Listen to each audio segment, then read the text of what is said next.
Pengertian masa nifas. 1. Masa sesudah persalinan yang diperlukan untuk pulihnya kembali alat kandungan yang lamanya 6 minggu, yaitu menurut Mordstar tahun 1998. Kemudian masa 6 minggu sejak bayi lahir sampai organ-organ reproduksi kembali ke keadaan normal sebelum hamil. Periode ini kadang-kadang disebut puerperium, yang menurut Bobak tahun 2004.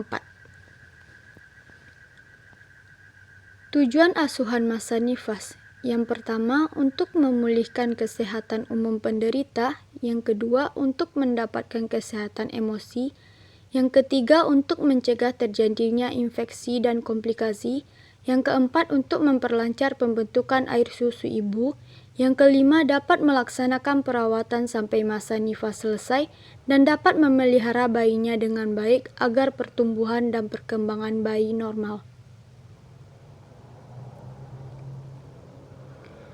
Peran dan tanggung jawab bidan dalam masa nifas. Yang pertama, memberi dukungan yang konsisten agar pulih dari ketegangan fisik, menumbuhkan rasa percaya diri dalam mengasuh bayi. Yang kedua, membantu ibu mengembangkan keterampilan yang diperlukan agar bisa memberi makan dan mengasuh bayinya. Yang ketiga, memastikan bayi mendapatkan ASI yang cukup. Tahapan masa nifas.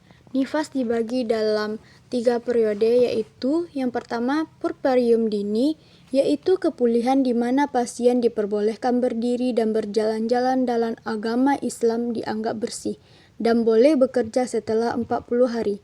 Yang kedua, puerperium intermedial, yaitunya kepulihan menyeluruh alat-alat yang digital lamanya 6-8 minggu. Yang ketiga, remote puerperium, yaitu waktu yang diperlukan untuk pulih dan sehat sempurna terutama selama hamil atau waktu persalinan, mempunyai komplikasi waktu sehat sempurna bisa berminggu-minggu.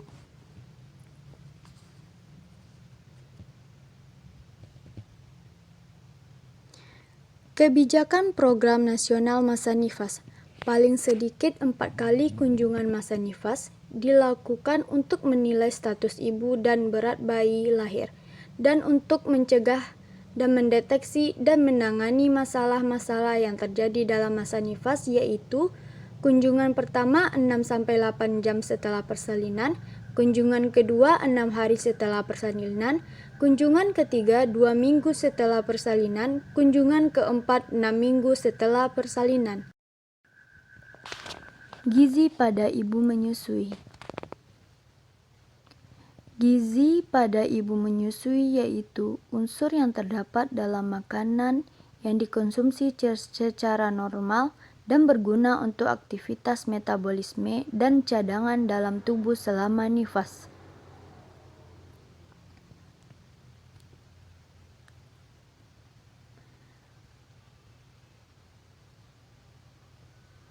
Faktor-faktor yang mempengaruhi gizi pada ibu menyusui. Yang pertama, pengaruh makanan erat kaitannya dengan volume ASI yang diproduksi per hari. Yang kedua, protein dianjurkan penambahan 15-20 gram protein sehari. Yang ketiga, suplementasi atau jika diperlukan saja.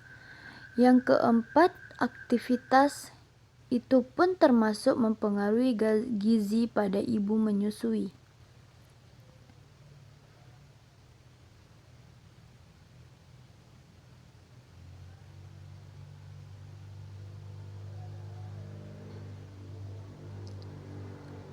Kemudian selanjutnya, prinsip gizi bagi ibu menyusui.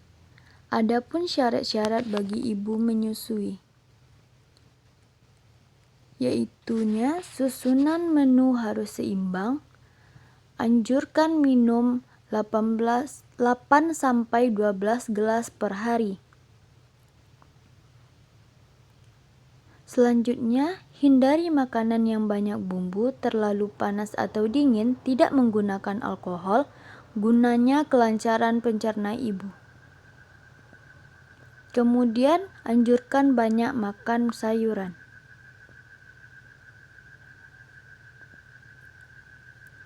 Bahan makanan yang dianjurkan untuk ibu menyusui, yaitu jumlah dan mutu lebih banyak daripada saat hamil atau TKTP. Mengonsumsi bahan makanan yang mengandung yang pertama kalori seperti beras, roti, mie, kentang, bihun, dan lain-lain. Yang kedua, protein seperti daging, telur, hati, ayam, ikan, tahu, tempe, dan lain-lain. Yang ketiga, vitamin dan mineral yang dapat meningkatkan produksi ASI, yaitu sayuran yang berwarna hijau atau kuning, buah-buahan yang dagingnya berwarna merah atau kuning, misalnya bayam, daun singkong, daun katuk, lantoro gunung tanpa kulit, pepaya, pisang, jeruk, jambu air, mangga, dan sebagainya. Selanjutnya yang keempat, zat besi seperti bayam, daun pepaya, kangkung, kacang merah, kacang hijau. Yang kelima, zat kalsium, misalnya daun singkong dan daun katuk, bayam, daun pepaya, singkong, keju, ikan teri, dan susu. Ya, kemudian banyak minum air putih. Produksi ASI sangat bergantung pada yang pertama, permintaan bayi. Hendaknya ibu sesering mungkin menyusui bayinya karena produksi ASI menambahkan kecukupan pada bayi. Selanjutnya, psikologis ibu. Apabila ibu sedang menyusui, itu harus beristirahat yang cukup dan ketenangan jiwa bagi ibu.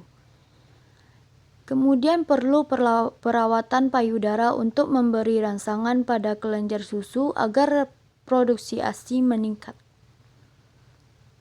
Sumber gizi ibu menyusui.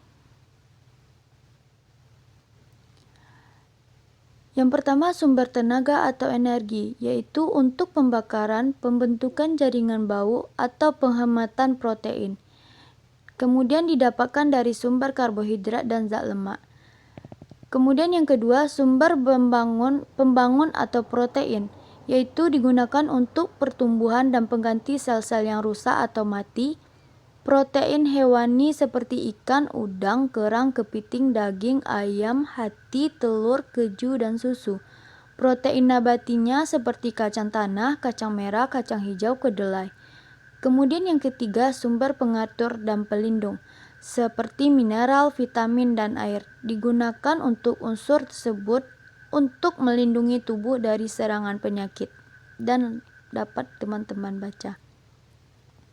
Kebutuhan gizi pada ibu menyusui. Makanan yang dikonsumsi berguna untuk aktivitas, metabolisme, cadangan dalam tubuh, memproduksi ASI, mengembalikan alat-alat kandungan ke keadaan sebelum hamil. Anjuran dan pantangan bagi ibu menyusui. Tidak ada makanan secara khusus disarankan bagi ibu menyusui. Ada anjuran dan pantangannya, seperti perbanyak minum, perbanyak frekuensi makan menjadi 5 kali, perbanyak makan buah-buahan dan sayur-sayuran secukupnya. Kemudian pantangannya, jauhi makanan yang berkalori rendah, jauhi rokok dan alkohol, kurangi kafein. Bila bayi mengalami alergi, periksa makanan apa yang telah dikonsumsi ibu. Jangan meminum obat selama masa menyusui, kecuali setelah dikonsultasikan dengan dokter.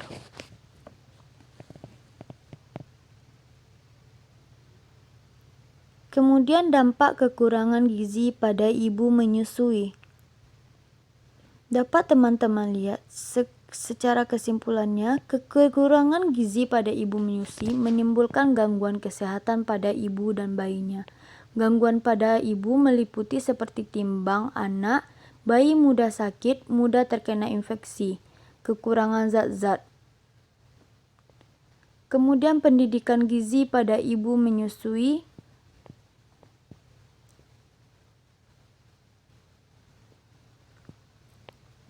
Kesimpulannya, dapat teman-teman baca dan pahami yang sudah saya tuliskan sebagai berikut ini. Ada 9 pendidikan gizi. Terima kasih. Assalamualaikum warahmatullahi wabarakatuh.